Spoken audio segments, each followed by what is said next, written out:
Hey everybody, I am not Kathy Hester, and it says Kathy Hester down there, but it is Cheryl, and I am taking the place of Kathy today while she is driving back from Cleveland.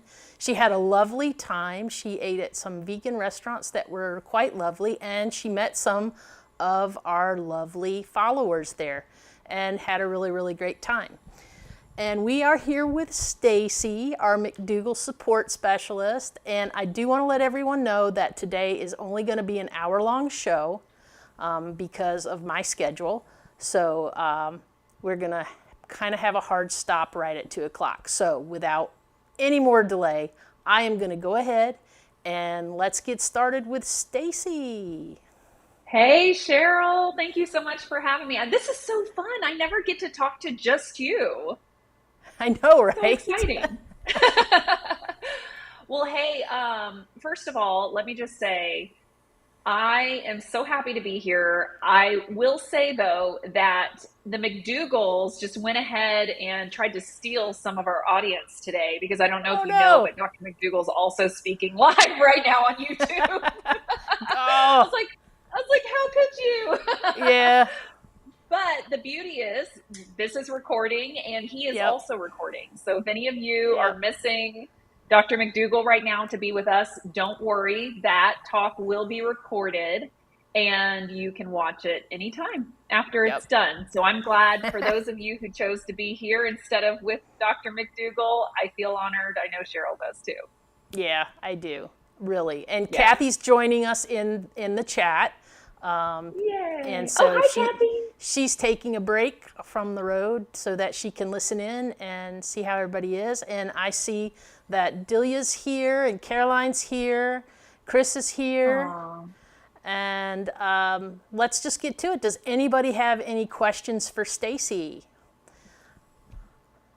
All right. So you guys ask your questions in the chat. Is it okay if I share what I just ate, Cheryl? Oh It's yeah, kind of because random, but yeah, I can. okay. Well, I I always like had to talk about food. me too. I could talk about food all day, every day. In fact, my mom, who passed away in 2018, her like my favorite phrase that she used to always say is when we would ask her if she's hungry or she wants to go eat or whatever, she would always say, "I could always eat." And I am very much like that. But instead of always eating, I at least am always talking about food. So I could always talk about food. But I wanted to tell you guys this real quickly because right before this call, I had our Starchivores meeting, which for those of you guys who haven't been through the McDougall program, one thing that we have for ongoing support after the 12-day program is over is we have a Starchivores meeting every week. It's every Wednesday. It's at least an hour long, although we always go through the hour. It's usually like an hour and a half. I think they even Right. sometimes go on to 2 hours. It's just getting together, chit chat and stuff. But I had that right before this, and then I had buffered like a little, just tiny little lunch break for myself in between. And I just have to tell you guys, I was going crazy over this thing that I made. And let me tell you, it's the simplest thing ever. So on, I think Sunday, I had a bunch of produce that I needed to just use. And I was like, I'm just going to throw it all in my Instant Pot and make a veggie soup. And so I threw like every vegetable that doesn't even go together into the Instant Pot. I am no Kathy Hester. Like, I'm not a cook at all. But I was like, this stuff is going to go bad. I got to make it. So I put, carrots, celery, onions, mirepoix or whatever that is, plus mushrooms. And I think I had like riced cauliflower and I can't remember what else all I put in it. But anyway, I threw it all in my Instant Pot with some spaghetti sauce of all things, like marinara, oil-free marinara, and water. So I made sort of like a soupy type thing. But then I also batch prepared like a giant thing of rice. And so this week, and I put them in individual servings. So I put rice in the little container and then I just like scooped a bunch of the soup on top and I put it in several individual containers. And I am so crazy about this concoction that I came up with. I've been eating it for like breakfast, lunch, and dinner for days. It is so good. I'm so proud of myself because, like I said, I'm no Kathy Hester. But anyway, I just had that right before I came on with you guys, and it was just so good. And it was such a great reminder of how you can make this as fancy or as simple as you want to and still totally enjoy the food. And I've got like major garlic breath right now because I put way too much garlic in it, but it tastes amazing. I'm glad I'm here working at home by myself though. So Well, good. with Kathy being gone, I was left to my own devices on food, and so I did pretty good. And actually, yesterday, I think it was either yesterday or the day before. Actually, it was the day before. She had pressed some tofu that she was going to take with her, but she forgot to grab it. And so it was sitting there, and she like texted me and was like, hey, that tofu is going to go bad if you don't use it. And I'm like, what am I going to do with it? Right. So I was like, oh, I don't know what to do. Well, I had some brown rice in the fridge that I'd been eating on for several days. And so I was like, okay. And she said, just pop it in the air fryer. And I was like, okay. And then I'm staring at it, and she's like, just cut it in slabs, put it in the air fryer. You can even add some sauce to it if you want to, and just pop it in the air fryer. And I was like, well, okay, but that's not exactly what I had in mind for dinner tonight. So what I ended up doing was taking it and cutting it in pieces, and then cut those pieces in like little tiny squares. And then I put those in the air fryer and got them nice and crispy. And then I made a big bowl with brown rice on the bottom, and then my kids mix, as I call it, with the green beans, the carrots, and the peas and stuff. And I put that in there, and then I put the tofu all on the top of it, and then we had this little bit of teriyaki sauce left from another thing that Kathy had made, and I just drizzled a little bit of that on the top, and it was so delicious. But I think if I did it next time, yeah, and I think if I do it again, I think I would add a layer of lettuce on the bottom under that rice too, so that I had kind of some of that too. But that was good. And then there was lots of tomato soup making. Good for you. Yeah, but I mean, I basically ate rice and stuff the whole time. But I just love that you did the tomato soup though, because I know that that's one of your favorite things. And this is what I do when Stan goes out of town is I'm like living my best bachelorette life, and I'm like unbridled access to all my favorite things that I guess when he's here, I just feel a little bit more pressure. Like there's another adult here. Like you can't eat Cheerios for breakfast, lunch, and dinner. Right. But when he goes, it's like, oh, that's what I'm going to do. So. I was like, I had it all in my head. I was going to have Cheerios for a meal, right? And then I realized Kathy took all the bananas with her, and I was like, oh. Oh, no. Can't have Cheerios without bananas. No so way. I was like, that's not happening. That's not happening at all. Oh, my gosh. That's so But funny. yeah, Kathy's going to have to make me some more of the tomato soup powder now. Oh, yeah. Yeah, because you've used it all up. Yeah, it's all gone. It's all gone. And I was trying to think what else. I made myself pasta. Like the first night she was gone, I just with a little jar of sauce. Went at Aldi's. They have some sauce that doesn't have oil in it. Yeah. So got a jar of that out and just put it on some whole wheat pasta. That's the thing is, like, I wanted to eat pasta this weekend because I can eat the whole wheat pasta when Kathy's not home. So when she's home, we always like whole wheat pasta. Well, she's gluten free. Oh, that's right. Yeah, so we can't do when we're both eating. We can't do that. So right. So I was like, I'm going to eat all the elbow whole wheat pasta I can hold this week. Yeah, that stuff is so good. I like whole wheat pasta a lot too, but I hardly ever make it. Honestly, pasta, and I'll say this for the group too, I don't know if this will be helpful to anyone. Pasta is a really interesting one because it does definitely count as those water-rich cooked starches that we want you guys eating. They're excellent for weight loss. Excellent.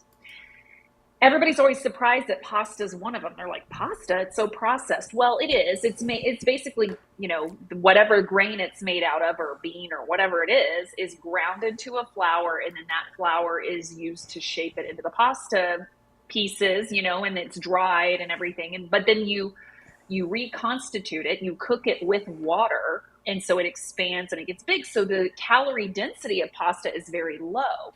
Mm-hmm. But I caution my patients often, because just because it's in the same category in terms of calorie density as like rice and potatoes and things like that, there are many of us who can very easily overeat pasta.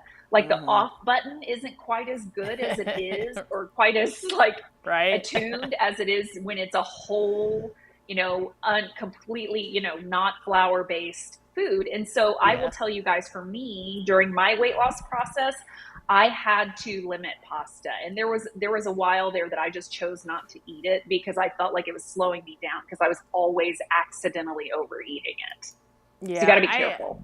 I always like, the good thing is, like, I used to overeat pasta like crazy. That was like one of my big things that I would overeat. And I would always like choose something that had pasta in it if we went out and things like that whenever possible.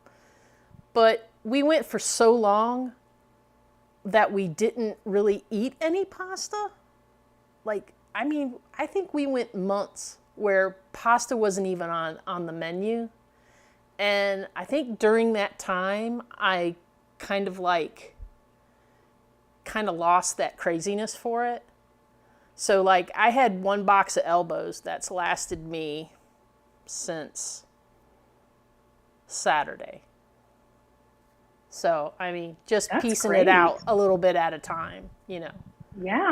No, it's So, a totally great option. It's totally great. If you're someone who feels like you're not out of control when you eat it, then it's a great weight loss food to keep in. There's no reason to eliminate it unless you're like me and you'll right. just eat your weight in pasta. So Chris is saying, Stacy, that she air fried steamed sweet potatoes and they were fantastic, and that the skin tastes like a toasted marshmallow. Yes, it 100% does. Chris, I'm so glad you said that, because I know that taste, but I could never really put into words what it is. Like I kept telling people it tastes like candy, and then I was eating it and I was like, it's not candy. That's not what the taste is. A toasted marshmallow is exactly what it tastes like. I'm so glad you enjoyed it, Chris.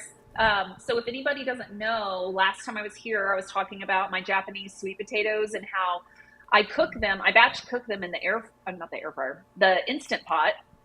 And then I keep them refrigerated. And then each day in the afternoon, this is my afternoon snack before I go get my kids from school, I will cut one in half and hold it, or put it in the air fryer like this, with the top up, the flesh facing up. And I'll air fry it. It's usually, I think the setting is the highest setting. So 450 degrees for 12 minutes. So I put it in there for a little bit, and it comes out. It is my favorite thing. Honestly, you guys, I'm going to be honest here. I was a cake fiend for, basically 40 of my 43 years on this planet. Wow. I would rather have this than cake. That's how good it is to me now. So if you haven't tried that, give it a try. I'm so glad Chris liked it and mentioned that. So Liz has a question for you. Sure. She heard an interview that Dr. McDougall did with Dr. Sabatino, and he said vegetables are yuck. Do you think he was just kidding, or was he saying starch is better than vegetables? He is not kidding. Dr. McDougall is not big on vegetables, okay? He has some really interesting things to say, though, about that. He basically, the point he's trying to make, he's not telling you don't eat vegetables. What he's telling you is there is a reason why your palate prefers starches to vegetables. Now, if you're over there, there's always someone, right? You're always over there going, I like vegetables better than I like starches. That's fine. There's nothing wrong with that. But generally speaking, by and large, the idea is that we are meant to crave starches because they, for all of human history, have been the main source of calories and nutrients and satiety for humans.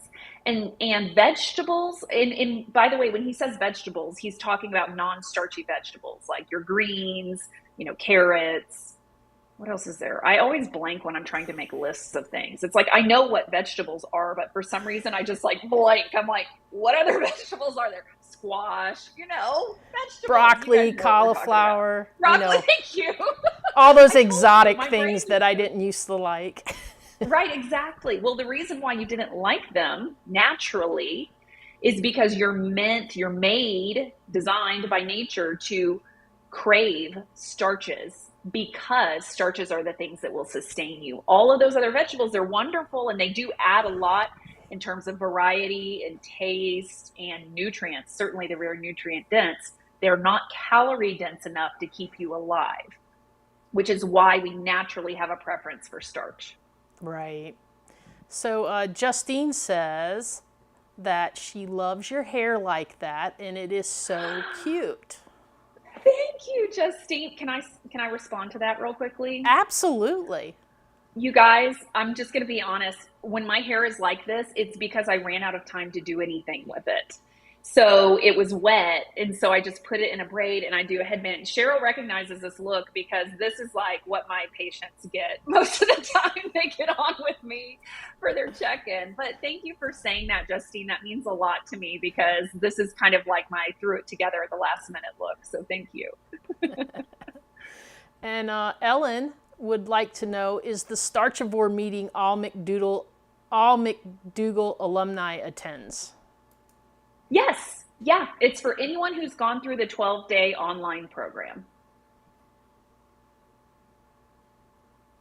All right. I'm trying to get ahead here to make sure we didn't miss any questions. Okay. All right. Chit chatty. They're talking about the toasted marshmallow. All right. Can I? Oh, go ahead. So Susan was saying, I do the same with my white sweet potatoes, but also added some fresh pineapple on top, and it was so good. Wow. I would never have even thought of that, but I'm going to try that. That sounds really Yeah. good. Yeah, that is I good. have, I have heard, I don't know if Kathy's ever done this for you, Cheryl, but I've heard that grilled pineapple and grilled peaches are especially amazing in recipes. Or, I mean, I'm sure they're amazing on their own, but I've heard that they kind of caramelize, which I think is very similar to what the thing that I love so much about the sweet potatoes when I put them in the air fryer. Yeah. I'm not a fan of peaches, but I do love a pineapple that's been grilled a little bit. I Yeah, mean, like, I am not opposed, and people are probably like, you're either in one camp or the other, and it's probably going to create this whole big hoo ha. But I am not opposed to pineapple on pizza. oh, babe. Pineapple on pizza is my jam. I love it. Yeah, and, It's the and best. Kathy, I don't know if she mentioned it the last time we were on, but Kathy actually has made this really, really great, super simple to use pizza crust. So that, whenever I'm like, just like, oh, I must have pizza, she makes this pizza crust and it's almost like dosa batter, and it's interesting, but it's a little thicker. And then, so it's basically made out of lentils, I guess. Rice and I'm gonna have to lentils try or that. quinoa and lentils. I think it was quinoa. Then she made like this quinoa kind of sausagey tasting, pepperoni tasting quinoa that we sprinkled on there. And Yum. then she just made some of her cheese and we just put a little bit of that on there, and I'm completely satisfied with that. I used to be like, Absolutely. I've got to go out there and I've got to get one of those dia pizzas because I just Oh, craving yeah. a pizza. But that stuff, it's just cardboard in a box, right?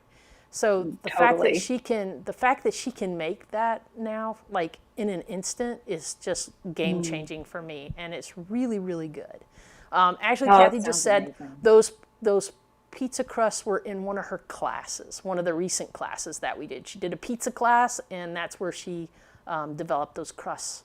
So if you're in Kathy's Cooking Club, go look at the pizza class, and you can get those recipes for that. And Apple is saying Fantastic. that pineapple on pizza is very Canadian. Is it? I didn't know that. Really? Yep. Wow. Well, I've always loved the combination of sweet and salty, sweet and savory Right. together. Yeah. And that's what that pineapple's there for, is a little sweetness on that salty pizza. Yeah. So I have been doing better with not eating such large portions of rice anymore. Like I'm feeling that I'm getting full faster, and but I don't have that same effect now with potatoes. Like I can eat two potatoes. Is two potatoes okay for me to eat in one setting? Totally. Yes, absolutely. So satiety is interesting because, there are, like, when you look at the science and they compared basically every different kind of food that we eat, what is the most satiating food on the planet? Well, we all know by now it's potatoes. Potatoes are, scientifically speaking, based on the research, the most satisfying, satiating food on the planet. But when people hear that, they naturally think, well, potatoes just don't satisfy me that much, and they go, oh, well, I should be satisfied by potatoes. Potatoes need to be my main starch. And what I tell people is, you know what? Statistics are just that. They're statistics. They don't say anything about an individual. They notice trends, they notice generalities and things in common across groups of people. They will never tell you personally, Cheryl, what kind of starch is going to be the most satisfying starch for you. And so, I would say, when choosing starches, number one, yes, it's always okay to eat when you're hungry until you're comfortably full. I don't ever want you to stop before you're comfortably full. So let's say you decided you were going to have some potatoes and you eat one potato and it's a big potato, so you expect that you should be full. And so you stop. Is that when you're supposed to stop eating? You When know, you expect that you should be full? No, you're supposed to no. stop eating when you're comfortably full. Well, what is comfortably full? I think I may have talked about this last time. Comfortably full is when you're no longer feeling twitchy about getting enough food. You're able to move on with your day.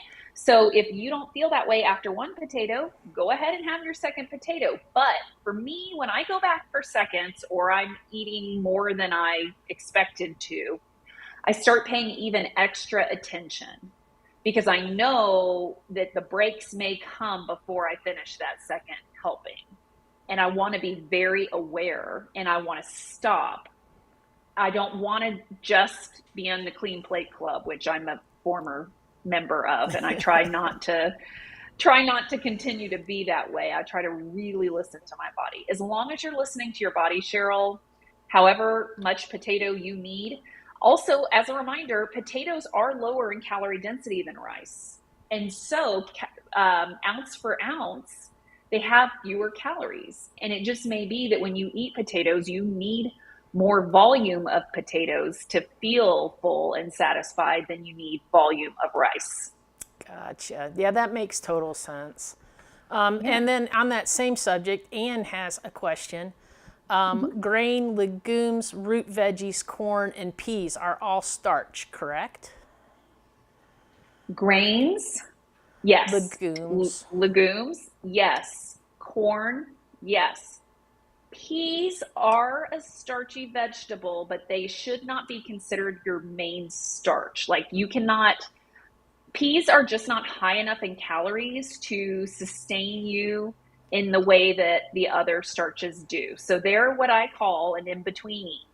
Okay, so they're fine to have. Eat them and enjoy them. If you love peas, go for it.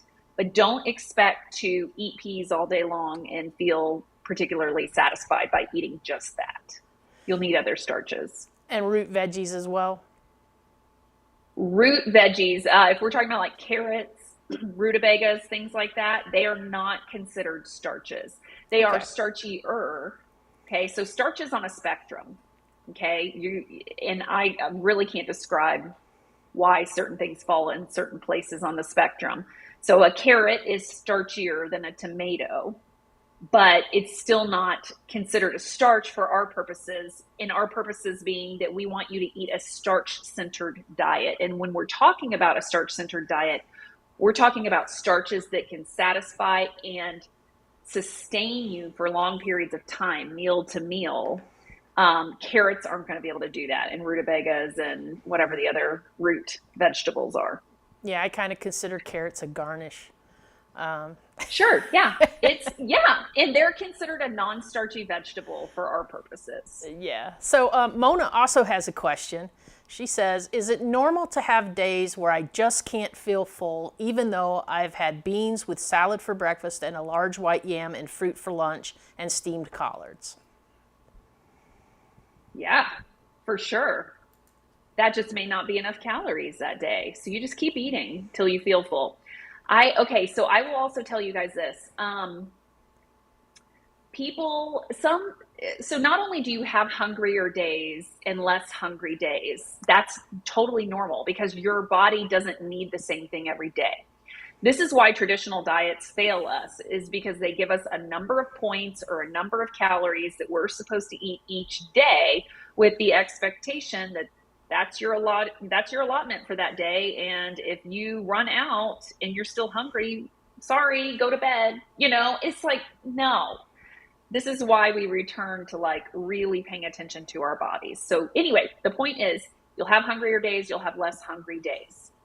Some people also, they'll start off really hungry. I can tell you, I've had dozens of days like this where I go and eat my breakfast oatmeal and it feels like I didn't do anything. And it's like, uh-oh, it's a hungry day, So I'll go back and get another bowl of oatmeal, or I'll switch and go to like rice and veggies, or I'll go to beans and whatever. And I'll feel like I am just eating nonstop from like, 9 o'clock when I started all the way until like 1 o'clock. And I'll start to feel anxious, like, oh my gosh, like what is going on today? But I promise you, 10 times out of 10, at some point, your body will send you fullness cues and satisfied cues. And then you'll be amazed because you just won't require as much for the rest of the day if you listened to your hunger drive. And this is what so many people, this is how they accidentally sabotage themselves, is that we tell them, listen to your hunger and fullness cues. They can be trusted, and they're like, okay, got it. But then when the rubber meets the road and they're very, very hungry, they don't trust it. Yeah. They go, no, this is too hungry. This is not how it should be. And so they start restricting in all kinds of various little ways where they don't listen to the hunger. And I'm telling you right now, once you begin that, your body will continue to demand and demand and demand and demand more food and calories until you listen. So the sooner you can listen and obey that hunger drive, the better off you'll be, and the sooner you'll see your hunger come down and you'll hit that point of satiety. Yeah, I remember I had that issue for a while, like where I kept feeling like I was eating too much, and then I just sabotaged myself because then I was just constantly like feeling like I was hungry. So it took a while to get all that reset. And I found now that I'm kind of like a seasonal eater, if that makes sense. So in the wintertime, it seems that I'm always hungry and I'll eat all the time. But now that it's started getting warmer, in fact, we've had some really, really hot days. I'm sure you guys have too already. And I'm just not, like, I can't eat first thing in the morning now. Like I've had an apple today and I'm completely satisfied. Like, I'm not ready to eat lunch yet. Right. It's just, my body is just like, no, you're good. Drink some water and have an apple. Right. And then when I get hungry with that. Yeah. And I'm just going with what my body's feeling like. I mean, if I start to feel really hungry, or I get that kind of like, where you kind of get that kind of, oh gosh, am I going to make myself nauseous kind of thing because I need to eat something? If I start to feel that coming on, like I'll eat something right away. But I've gotten now to where I can recognize that before it even gets to that point. Good. And that's just like a huge breakthrough for me. Like huge. That is. I'm so glad you mentioned that, Cheryl, because I didn't even touch on the opposite end of this, which is what happens if you have a not hungry day. Some people are equally panicked by that when they don't feel hunger. They're like, uh-oh, it's 4 o'clock in the afternoon and I haven't eaten hardly anything. Maybe I should eat something. Isn't that all of us? I mean, really, almost anybody growing up in this part of the world, how many times did your parents or your mom or whoever growing up say things like, you haven't eaten all day? Aren't you hungry?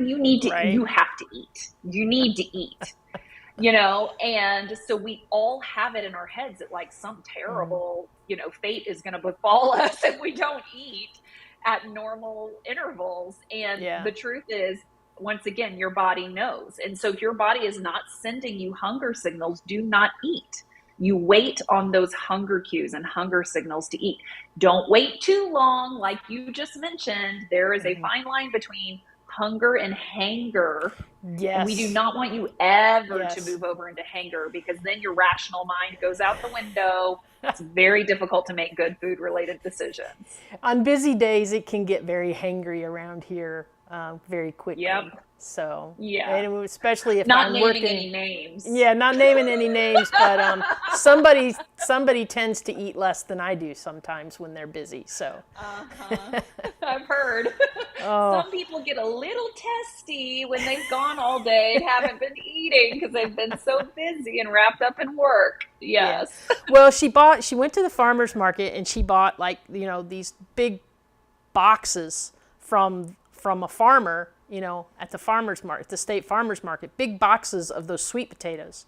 She just cooks up all those sweet potatoes and she keeps them in the refrigerator. So now, like, if she hasn't had anything all day, then you'll see her just kind of wander into the kitchen. You'll hear the refrigerator door open. Next thing you know, she's walking through the house with this sweet potato like it's a pickle, like one of those big pickles, Yep. right? And I'm like, what are you doing? And she's like, it tastes like Yep. I've cake. been there. It does. It's so nice out of the fridge. It almost, to me, it's like a pudding. It almost tastes like pudding when it's Yeah. cold like that. Yeah, Very good.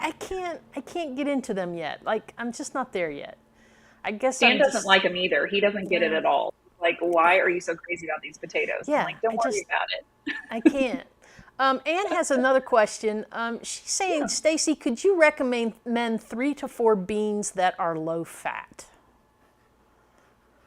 Every bean is low fat. So, chickpeas, pinto beans, black beans, kidney beans, lima beans, navy beans. Did I already say garbanzo beans? No, I don't think you said Uh, garbanzo yet. oh, I think I might have said chickpea. Those are the Yeah, same. yeah, same thing. Yeah. Um, yeah, they're all low fat. Okay. Ooh, that brings up a good point. And thank you for that question. So when someone asks me, and I'm not saying this is what you're doing, Anne, but it sparked this, and I want to mention that when somebody asks me for a low fat and then blank, and it's a whole food, a whole plant food, I'm like, ooh, babe, you're missing the point. So we do not need to worry about the fat in these whole plant starches because they're all insanely low in fat, with a couple exceptions. The ones that are the exception are coconut, which really you should be avoiding at all costs because it's very high in the dangerous fat, which is saturated fat, which contributes to heart disease and diabetes and every other ailment. Okay, so avoid coconut at all costs. Avocados are higher in fat. And you don't need to like super avoid them like the plague, like you do with coconut, but minimize your use of them if you're trying to lose weight because they can hinder weight loss. And tofu or edamame beans are just happen to be a higher in fat legume, and they're fine to consume. I would just maybe not make that a very, very super regular thing because they're also not necessarily as starchy. They're higher in fat, and so they're maybe not as satisfying as other beans. Um, But when you ask about a low fat blank whole plant food, other than the ones I just mentioned, you're getting into details that are totally not necessary. You do not need to be trying to pick the lowest fat bean. Likewise, I think I told you guys one time I had a patient who said, "Oh, this type of sweet potato is higher in sugar than this type of sweet potato, and so I'm going to pick the one that's lower in sugar." And I'm like, "No, you're missing it. Whole natural plant sugars that come, it's glucose that's in all plant foods, is totally great. You do not need to be going, oh, well, the Japanese sweet potato has 8 grams of sugar, and the regular the what are those Garner yams have 6 grams. Doesn't matter. Makes no difference. It does not matter. It's all low in calorie density. It's all very high in nutrients, high in fiber, high in volume. So don't worry about those types of details. You do not need to be counting fat grams or picking one bean over another because it's slightly higher or slightly lower in fat. Anne clarified also, she said she was told to stop chickpeas and pick azuki beans. By who? Who? Why? No. I think, aren't those kind of similar? Like, I feel like they have they're all very about similar. They're all like about the same amount of fat. I'll tell you what, though, this is the kind of thing that you do at times get from like dietitians or other experts in the field. I'm not using these quotes for dietitians. Dietitians are experts. I'm using these for like internet experts that aren't licensed to give this kind of advice. But even dietitians who are experts, they do get into like the nitty gritty of like particular levels of nutrients and vitamins and all these things. And it's like they're missing the forest for the trees. When you're eating a diet full of whole plant foods, you're getting enough of everything and you're not getting too much of any of the bad stuff. So don't worry about it. Worrying about it is time consuming and stressful and completely unnecessary. I promise you, no one is on their deathbed going, it's because of the azuki beans. I should have had more azuki beans and less chickpeas, and that's why I'm dying. It's just, that's never, ever, ever going to be the reason that someone falls ill and dies, or even dies prematurely or anything like that. Great question, though, Anne. Thank you for bringing that. Or that was Anne, right? Thank you for bringing that up. That was definitely Anne. Thank you, there's Anne. just some conversation going on about Japanese sweet potatoes in the chat. Everybody's like, of course. I have never met a bean that I didn't like. Like, even as a kid, where other kids are like, ew, I don't want that. Like, my grandmother, like, she grew a lot of beans, like butter beans and things like that. And I can remember just like mowing through some beans. And I don't think there was ever a bean that, even lima beans, like there has never been a bean that I haven't been like, that's good. And so yes. I kind of forget that I should actually be utilizing beans more. I tend to forget that. Yes, they're so healthy, and you're so fortunate that you have such a good palate for them because, people tell me all the time, I don't like beans. I don't want to eat any beans. I'm like, you will live, but there are so many benefits to beans, including often blunting blood sugar spikes for people who have diabetes. So, they really are the magical fruit, guys.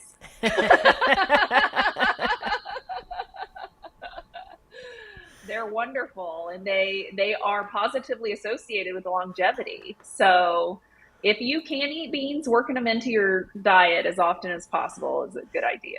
Yeah, I think I need to just, like, along with making the rice, I think, oh, and did we tell you we got a rice cooker finally? We replaced our broken one. Yes, you found one with a good liner. Yeah, you felt good about the material. We're okay with it. We're keeping an eye on it.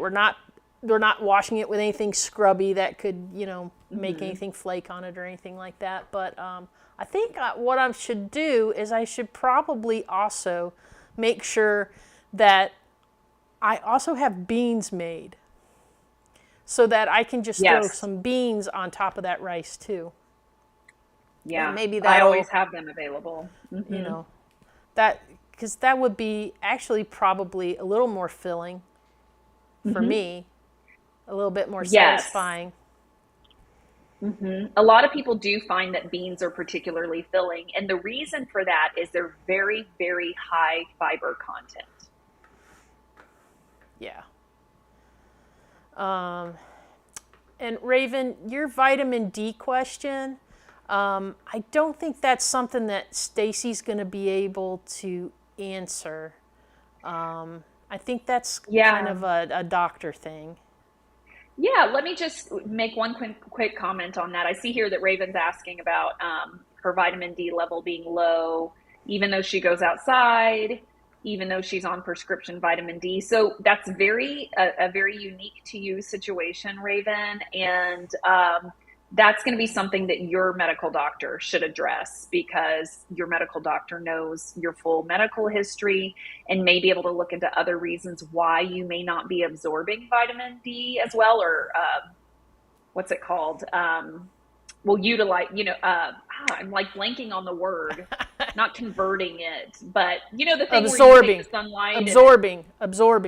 it's not absorbing, it's not converting. It's like something, anyway, someone else can put it in the chat, but um, so your doctor may need to check into some other things. One of those is if you haven't been checked for celiac, you may want to be checked for that because a lot of times if people have celiac disease, they can have trouble absorbing particular vitamins and nutrients and things.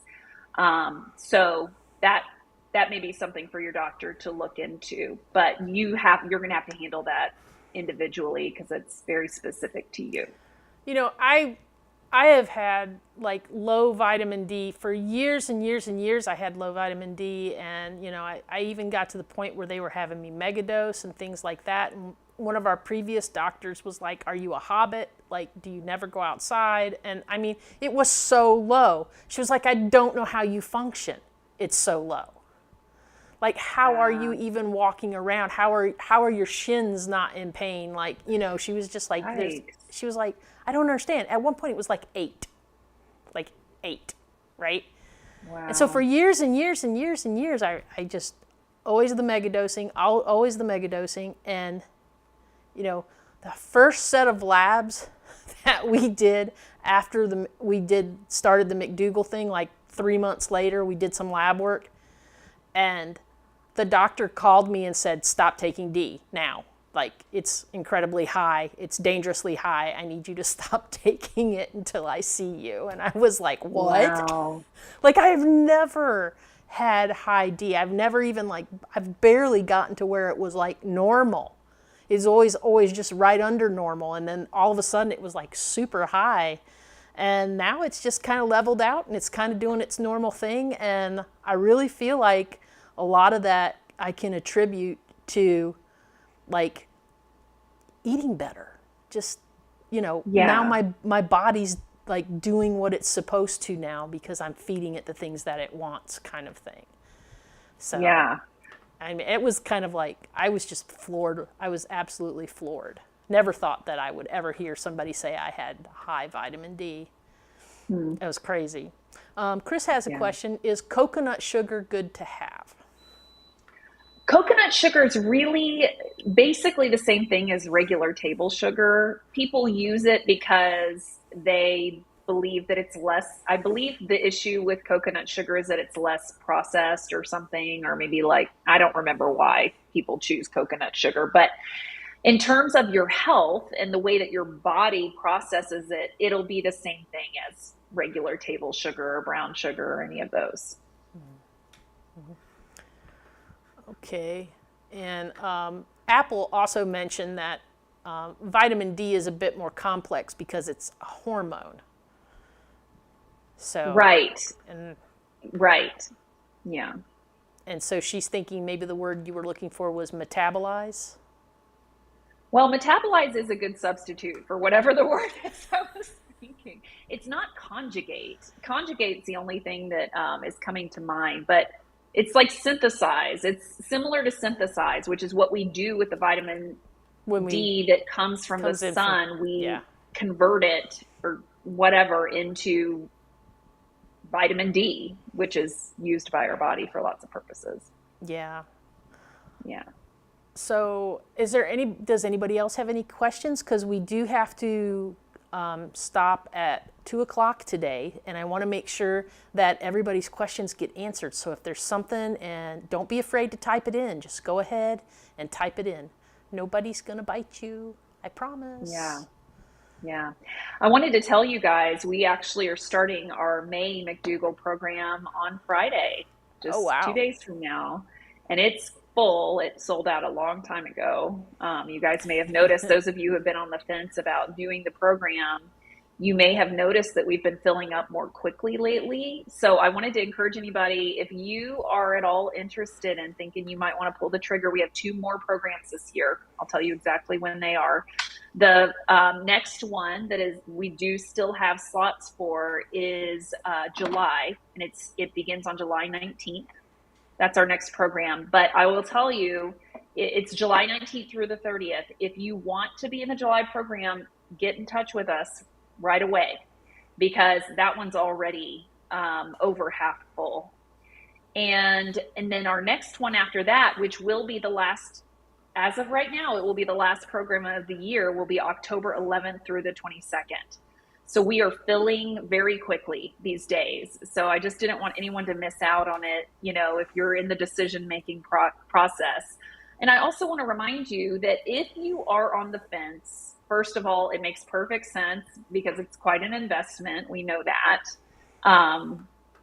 The best route I always recommend that people go is to book a consultation with Dr. Lim, because you can have that 30-minute call with Dr. Lim. You guys will go over your health history, go over what you're hoping to accomplish by going through the program. And Dr. Lim is the most earnest, authentic, honest person you will ever meet. And he'll tell you what kinds of results he thinks you can expect to get from going through the program, and whether he thinks you'd be, that it's a great fit for you and it's what you're needing right now and all of that. And so if you do that consultation with Dr. Lim, I believe it's a 30-minute consultation. I think it's like $250. But if you then decide to do the program after that and you sign up for the program, then we take that $250 that you spent on that consultation and we apply it towards the total cost of the program, which renders that consultation essentially free for those people who go on to sign up for the program. So it's a really good deal, and it's really helpful if you're having a hard time deciding whether you want to pull the trigger and go for the program or not. I highly recommend the program. You know that, it's kind of been kind of life-changing for me in so many ways. Yeah. And kind of help me have more energy and just, I can't even explain how much better I feel. I'm so glad. Yeah, it's just, I never, and then for years I didn't think that I could really eat a lot of potatoes or rice or anything like that, because I kept, I kept being told, because as a diabetic, I kept being told, no, don't touch that, you can't have that, And right.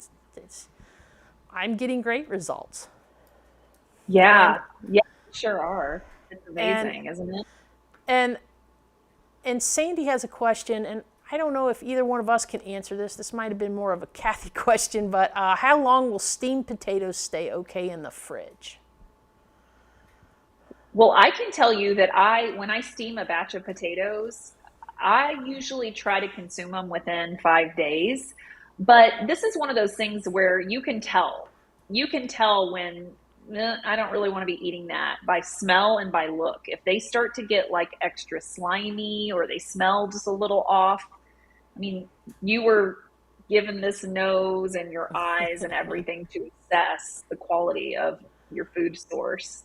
And so, a lot of times you can tell. But for me, I would say 5 days. I usually try to eat them within that time frame. Yeah, I don't even think they last that long in our house. So no, it's we don't really have them around. Monica has a question. I can't eat whole grains. Is it okay to eat white bread and white rice? Oh, I'm so curious, Monica, about why you can't eat whole grains, but you can eat white bread and white rice. It may be just a preference thing, but there may be a reason. There are some digestive issues that cause people to do better digesting white things. They are fine to eat.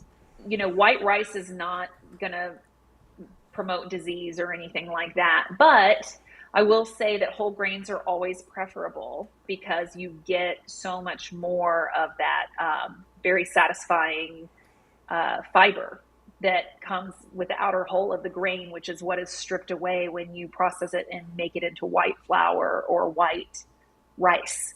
So they are fine. They're fine to have if you can't have the other, but whole grains are generally much more preferable. And Anna has a question I'm going to throw out there. I'm not sure if you can answer this one or not. How can you lower LDL cholesterol when you're already on a whole food plant-based diet? Well, if you're on a whole food plant-based diet and you're not eating oil and you're not eating coconut at all and you're minimizing your fat intake, then likely your elevated cholesterol is related to excess body fat. And so weight loss will help lower your cholesterol.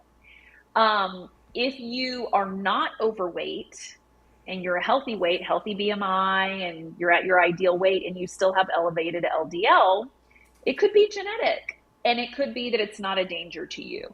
So if you're eating this way, the McDougall way, no animal products, no oil, whole plant food, starch centered, if you have elevated LDL, then it's highly unlikely that that would indicate that you're in imminent danger of a cardiac event, like a stroke or a heart attack. So, but losing weight usually is the answer for people. Yeah. Anne actually mentioned in the chat that building muscle has helped her with her LDL. Huh. Okay. So I think that's kind of an exercise type. Yeah, exercise. Yeah. Yeah, maybe. Walking a little bit. Mm-hmm. Exercise is good for many, many, many reasons. Yes. So, yeah. And I have been it's funny because, I was in that boot for a couple weeks. Mm-hmm. And I was really worried because I was like, oh, every time something like that happens, you get out of the habit of stuff and then you have a hard time getting back into it and everything. But it's the first time that I took the boot off and I put one of those sleeve wraps on my ankle that I transitioned out of the boot to, man, I couldn't wait to get out the door.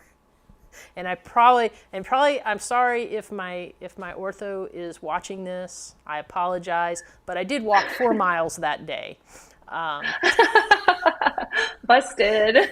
Because I just couldn't stand. I couldn't stand just sitting around anymore. I mean, this is one of the side effects from that McDougall thing. Is that the things that I used to hate before, I like now.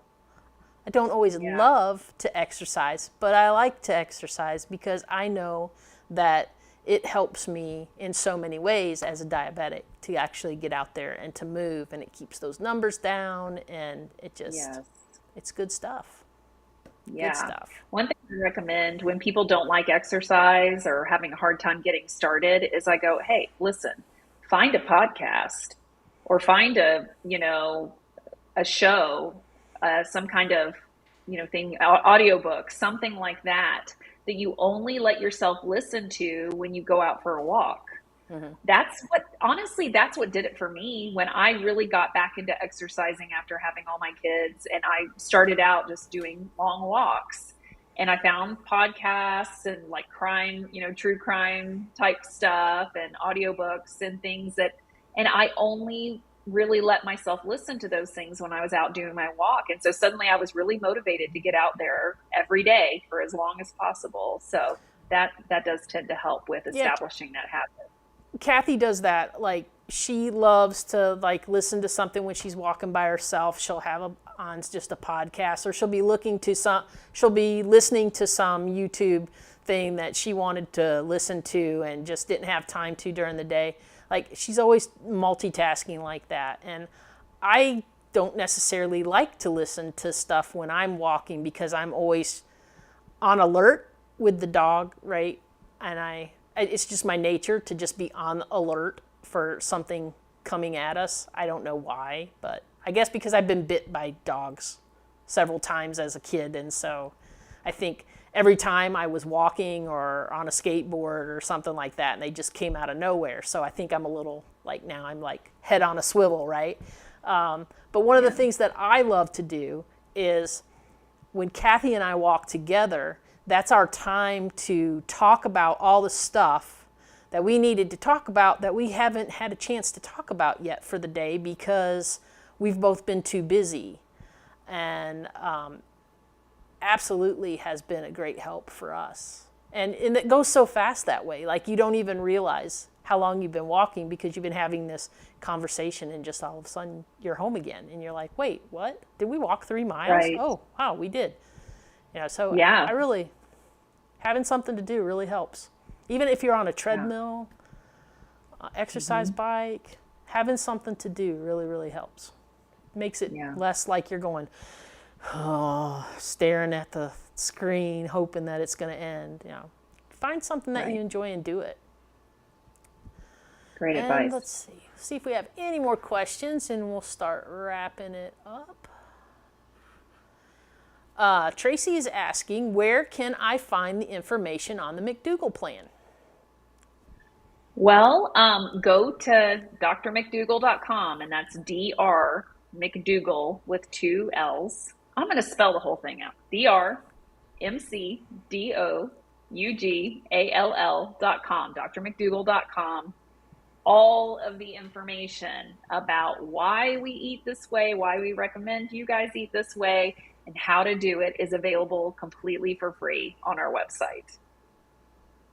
Thank you. And Apple said that it's also in the show notes. Thank you, Apple, for pointing that out. Thank you. And also, like, Stacy, would you like to give us any parting words of wisdom today? Well, I realized before I got on the call that I didn't have a story to tell, and I'm so sorry. I'm sorry I don't have a story, but I would just say, really, I had so I'm getting, I mentioned to you guys that we're starting the May program on Friday. And so I've been onboarding a bunch of the May program participants and just getting to meet them, having my first call with my patients and everything. And one of my patients asked me yesterday, what is the biggest, best piece of advice that you can give for people, based on people who have been successful? What's the most important thing? And I said, the most important thing is keeping it simple and being consistent and committed. Yep. Being committed, going, hey, come what may, this is my way. This is my lifestyle now. I may fall off. I may veer off track. I may do all kinds of weird stuff from time to time on accident, Yeah, we're all human. This is exactly, we're all human. That's part of the journey. You should not expect a perfect journey. That's never going to happen. And if you're expecting it, that can be really problematic because you're going to have imperfections, and we don't want you to just throw the towel in. Right. So what you do is you come back to center. You come back to this lifestyle. You return to it. So your commitment is to that. This is my lifestyle. This is not a fad diet. This is not a, 6-month, whatever.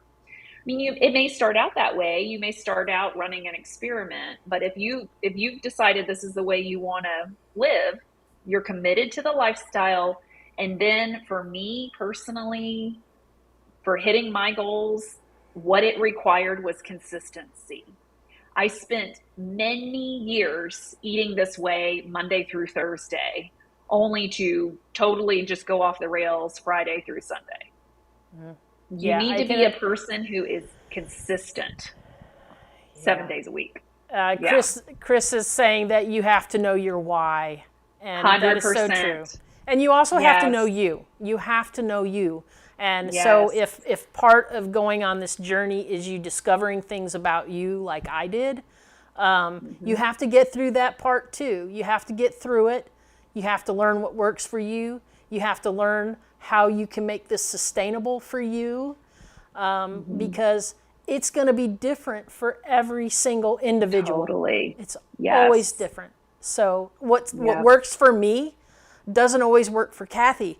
It took us months to figure that out. Like we were just like, I Right. don't know, I don't know, and then all of a sudden, like we were like, oh wait, she can eat this, but I can't eat that, like kind of thing. And so, Yeah. we have different thresholds, and we're trying to mesh those now to make sustainable living for us. And it's helped our communication. It's done everything. So Yeah.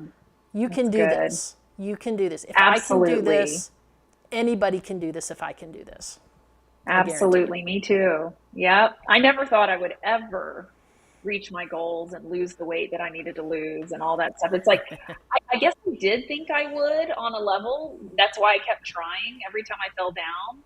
But now that I've done it, I cannot believe it. Like, Right. I cannot believe it. Still, years later, I will sometimes just not believe that I did it. And anyone can do it. Anyone can do it. Just keep it simple. Don't expect more from yourself than what we're recommending. You don't need Exactly. to do 80 things. You just need to eat a potato with some salsa on top. Yeah. And all the other things will fall into place. Once Right. you get Yes. going, you'll be like, oh, I can add this. And oh, look, I can add some exercise. And Yeah. look, I can walk around the block now. I mean, all this will fall into place, Yes. and you'll have energy, and it'll be wonderful. Yes. So I think we're Right. going to wrap it up, folks, because I do have a day job to get back to. And so thank you so much for allowing me to host. Thank you so much, Stacy, for hanging in there with my moments of panic when we were getting ready of whether I was going to be able to figure out how to run the whole thing or not. I mean, I set up hardware and stuff, but I don't really mess with the software that much. Like Kathy's the one that she's got everything set just like she wants it, and she does it just like she wants to. And I'm just like deer in headlights. But it worked Oh, out. you were amazing. It worked out. We got it all worked out. We're so glad Yep. that we have Stacy, and that Stacy continues to come and help support our community. And so Absolutely. with that, we are going to say goodbye, and we hope to see you all the next time. I'm not exactly sure what that date is, but Kathy will post that when it comes time. And everybody just have a great day and a great rest of your week. Yes. Thank you. Bye, guys. And we'll see you really soon.